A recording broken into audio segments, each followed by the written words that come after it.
Hello students, आजको भिडियोमा म रोटेसनल डाइनामिक्सलाई चाहिने अत्यन्तै जरुरी कन्सेप्ट सेन्टर अफ मास र सेन्टर अफ ग्राभिटीको कन्सेप्टको बारेमा डिस्कस गर्न जाँदैछु। यसमा मैले म्याथमेटिक्स केही पनि लिएको छैन। तपाईले क्लास 11मा आफ्नो टेक्स्ट बुकमा म्याथमेटिकल डिस्क्रिप्सन सहित सेन्टर अफ मास र सेन्टर अफ ग्राभिटीलाई बुझ्नु भएको छ। तर रोटेसनल डाइनामिक्सलाई पनि त्यो बुझ्नु अझै आवश्यक भएको कारणले गर्दाखेरि अलिअलि तपाईलाई रिभाइज पनि होस् र सेन्टर अफ मास अथवा सेन्टर अफ ग्राभिटीको थोरै नयाँ कन्सेप्ट पनि थाहा भइ पो हाल्छ कि भनेर मैले यो भिडियो बनाउन खोजेको हो। र धेरै समयको ग्याप पछि आएकोमा I am very sorry. Start गरौँ सेन्टर अफ मासबाट। What is centre of mass? मैले सेन्टर अफ मासको डेफिनेसन चाहिँ वाकर, रेस्निक एन्ड हेलिडेको किताब प्रिन्सिपल अफ फिजिक्सको डेफिनेसनलाई सापट्टि लिएर भने तपाईलाई पनि त्यो राम्रो लाग्यो भने एकचोटि नोट गर्नु होला।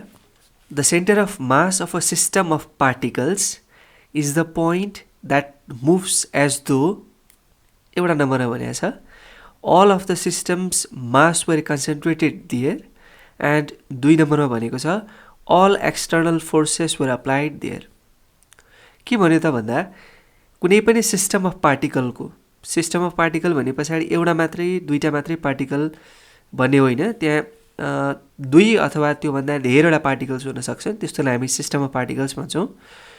सिस्टम अफ पार्टिकलको सेन्टर अफ मास भनेको एउटा यस्तो पोइन्ट हो अरे जुन चाहिँ कसरी बिहेभ गर्छ अरे अथवा कसरी मुभ गर्छ अरे भने नि कि त्यो सिस्टमको सबै मास त्यही पोइन्टमा छ जस्तो बिहेभ गर्छ र सबै एक्सटर्नल फोर्सेसहरू त्यही पोइन्टमा लागेको छ जस्तो गरी बिहेभ गर्छ। त्यस्तो पोइन्टलाई हामी सेन्टर अफ मास भनेर भन्छौँ। अथवा अर्को भाषामा भन्नुपर्दा यो भनेको average position of the mass हो। जुन मासले अब्जेक्टलाई बनायो होइन, डिफ्रेन्ट पार्टिकल्सहरू छन्, त्यो हरेक पार्टिकलको मासेस छ। जस्तो यहाँनिर मैले देखाएको छु एक दुईवटा कुरा। सपोज यो M1 मास छ, यो M2 मास छ, यो M3 मास छ, सपोज यो M4 मास छ, यो M5, यो M6 बोर नभन्नु होला है, M7, M8, M9।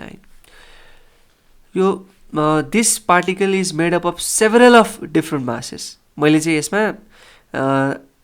चाहिँ के गरेँ त भन्दा 9वटा मात्रै पार्टिकल माने है यो अब्जेक्टलाई बनाउने अहिलेको लागि। अब यो सबैको एभरेज गर्दाखेरि जुन पोजिसन आउँछ नि, सपोज यो पोजिसन, यसलाई हामी सेन्टर अफ मास भनेर भन्छौँ। अनि यो पोजिसनलाई कसरी बिहेभ गर्छ अरे मैले अघि भनेको डेफिनेसन अनुसार हामीले यो बडीलाई मुभ गरायो भने यो सेन्टर अफ मासमा सबै एक्सटर्नल फोर्स लागे जस्तो गरी बिहेभ गर्छ अरे। ओके, र यो सेन्टर अफ मास कसरी बिहेभ गर्छ अरे भने यो अब्जेक्ट बनाउने सबै मासेसहरू छन् नि अथवा सिस्टमको मास छ नि, सबै यहीँनिर आएर बसेको छ, थुप्रेको छ जस्तो गरी बिहेभ गर्छ अरे। त्यही पोइन्टमा सबै मास कन्सन्ट्रेट भयो जस्तो गरी बिहेभ गर्छ अरे। त्यस्तो पोइन्टलाई हामी सेन्टर अफ मास भन्छौँ। ठिक छ यहाँसम्म। ओके, सेन्टर अफ मासलाई अझै एउटा सजिलो तरिकाले बुझ्दाखेरि यसरी बुझौँ नि त। सपोज एउटा बडी छ हामीसँग, त्यो बडीको सेन्टर अफ मास सपोज यहाँनिर छ भनेको सिस्टमको पुरै मास चाहिँ कन्सन्ट्रेट भयो जस्तो भइरहेछ। अब हामीले त्यो बडीलाई पुस गरौँ कहाँनिर, यो सेन्टर अफ मासमा ट्याक्कै पर्ने गरी सेन्टर अफ मासमै पुस गरौँ न। सेन्टर अफ मासमै पुस गर्नुपर्ने भनेको जस्तो बडीको भित्र सेन्टर अफ मास छ भने ती भित्रै पुऱ्याएर गर्नुपर्छ भन्ने छैन। भनेको त्यो जुन हामीले पुस गरेछौँ नि, सपोज पुस गर्दाखेरि त्यो जुन लाइन अफ एक्सन बनाएको छ, हामीले पुस गरेको पोइन्टदेखि तपाईँलाई लाइन ड्र गर्नु हो भने त्यो कहाँ गएर मिट हुनु पऱ्यो, त्यो बडीको सेन्टर अफ मासमा गएर मिट हुनु पऱ्यो।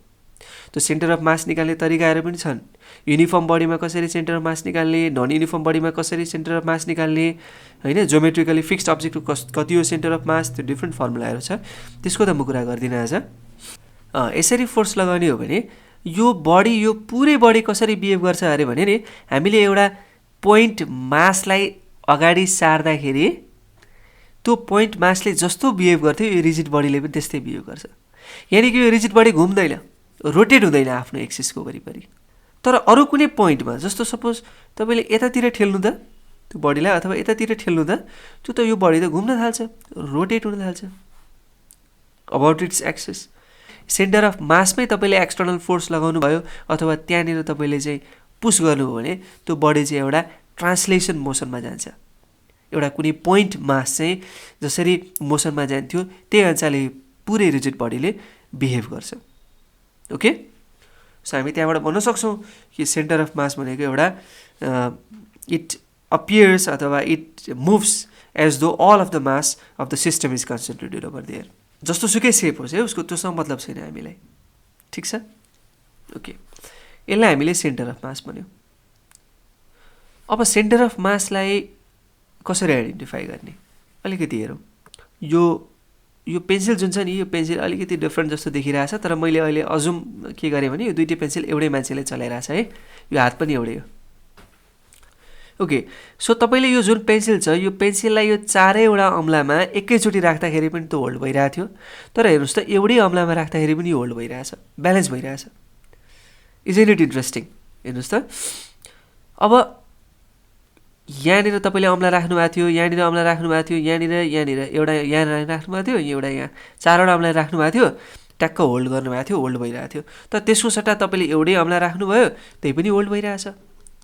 द्याट मिन्स के रहेछ त भन्दाखेरि यो अम्लाको मास्तिरपट्टि यस्तो एउटा पोइन्ट रहेछ कि त्यो पोइन्टकै अबाउटमा यो बडीको पुरै मास कन्सन्ट्रेटेड भयो जस्तो बिहेभ गर्दो रहेछ यो बडीले।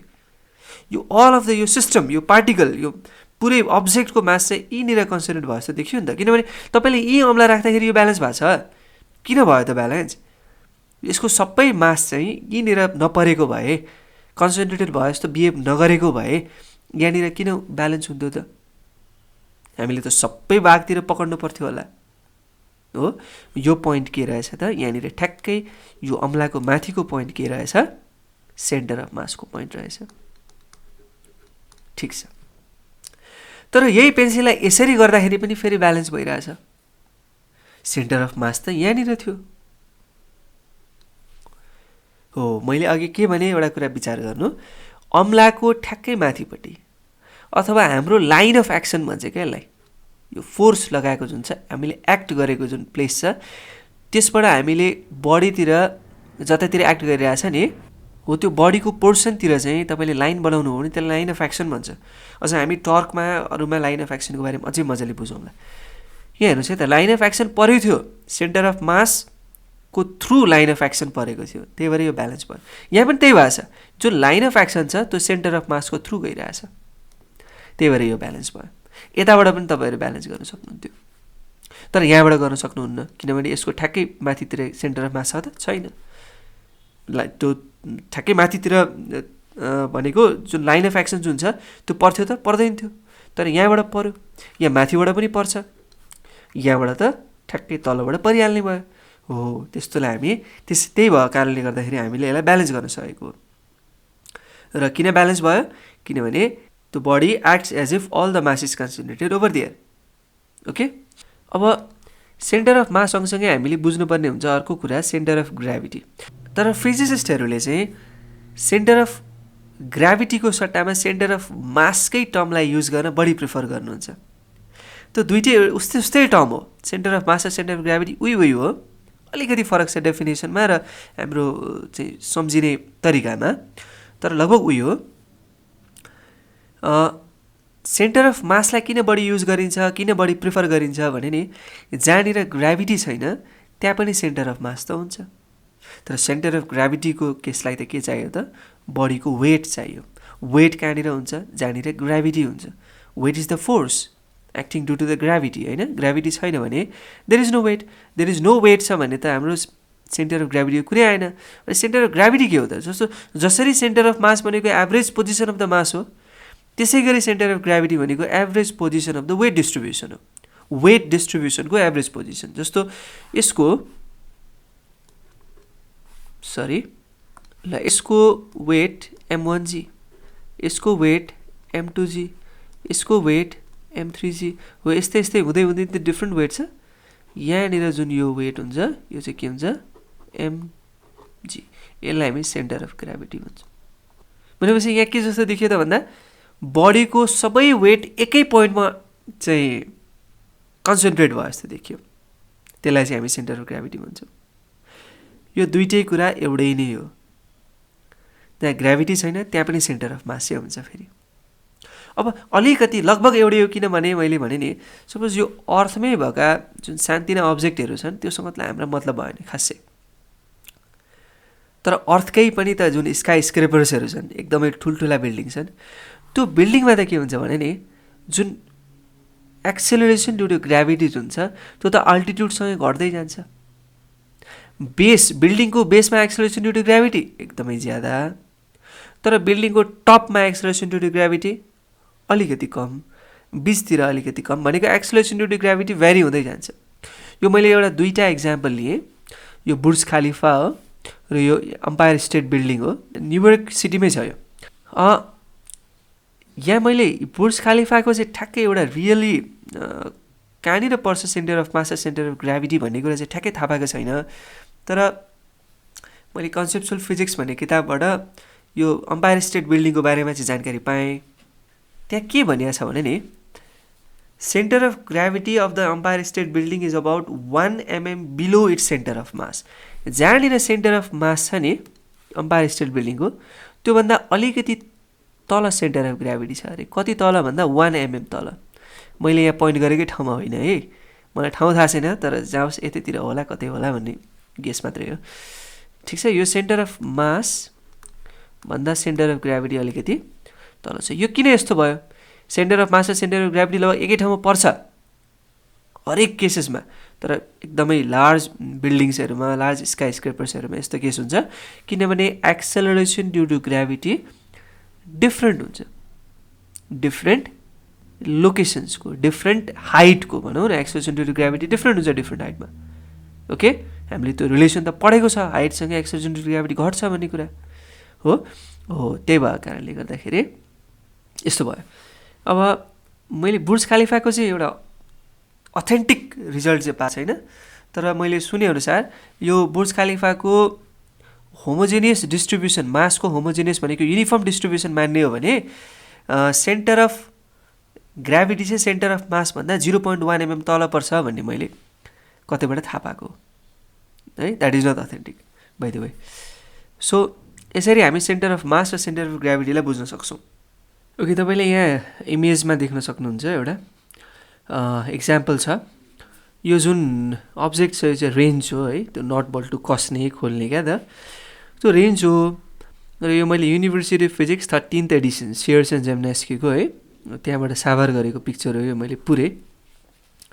र यसमा के देख्न सकिन्छ भने नि एउटा रेन्जलाई मैले एउटै रेन्ज है, एउटा रेन्जलाई मैले स्मुथ हरिजोन्टल टेबलमा स्लाइड गराइदिएँ। स्लाइड भनेको यस्तो घुम्ने गरी क्या, स्लाइड गराइदिएँ।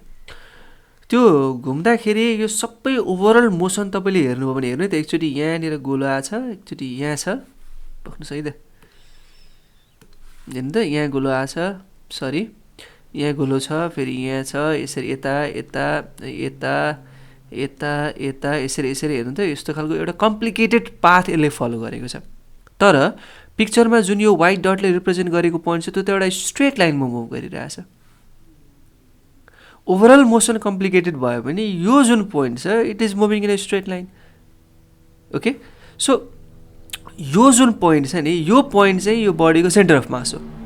अब हेर्नुहोस् त, यस्तो कम्प्लिकेटेड मोसनलाई हामीले सेन्टर अफ मासको थ्रु बुझ्दाखेरि कति सजिलो हुने रहेछ।